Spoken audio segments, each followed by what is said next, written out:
Okay, so on this video, I'm going to talk about all about grade tops, okay? And this video is actually a short one because it's very simple. I'm going to get straight to it and it's short and sweet. So the good news is that this is the only tube that it's only one test that I could remember, okay? Okay, so I know I said grade tops are for the lactic acid, but I do want to mention that sometimes the grade top is also for glucose, okay? Certain places, they want the glucose on the grade top, okay?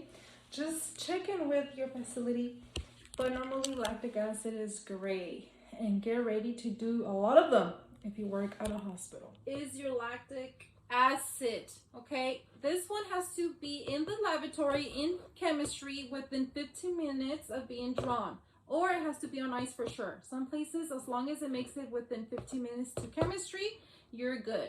But normally some workplaces do require for you to put it on ice, okay? That's all you have to remember for grade tops, okay? It's your last order of draw, so you draw it last.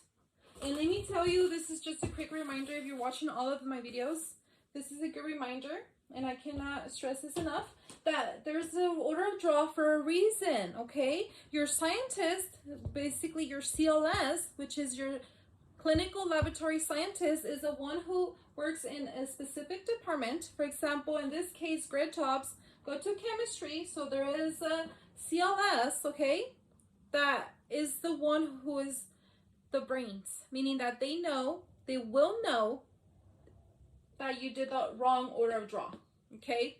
First of all. Second of all, they will know that you did the wrong order of draw. They will know, because I'm going to say this in all videos, because all tubes have an additive, and I like to use this one as an example because it's very clear. You see how it moves? That's an additive, okay? Some tubes have an additive and you don't even know it's there, but trust me, it's there. This one, it's a green top. You cannot see nothing in there, but trust me, is in there, okay? So in this case, the grade top, the scientists will know that you did the wrong order of draw, okay? Something that you must know as a phlebotomist is that in a perfect world, and I say perfect world because it could happen, is that when you are doing the order of draw, this is something that you must know, is that you have to draw without a tourniquet, okay? So if I'm doing the order of draw, and what I do is that when I'm already in my lavender, I remove the tourniquet.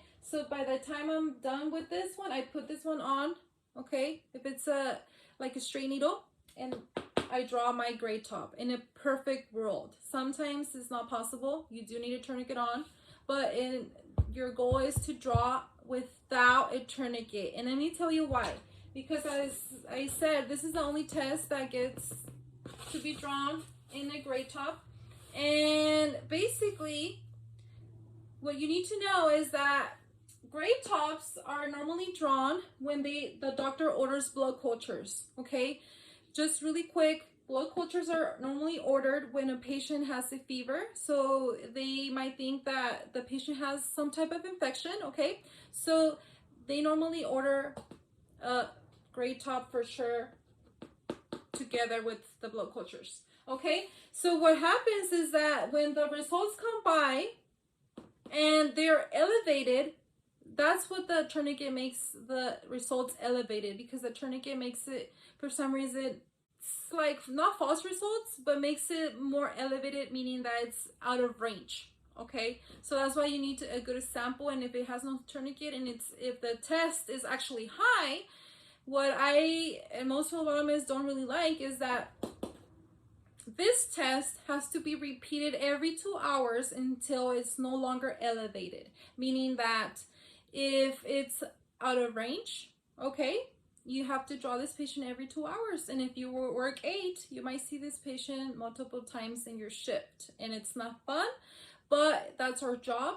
And you want to make sure is because they are truly elevated. You know, it's not because you did the draw wrong, okay?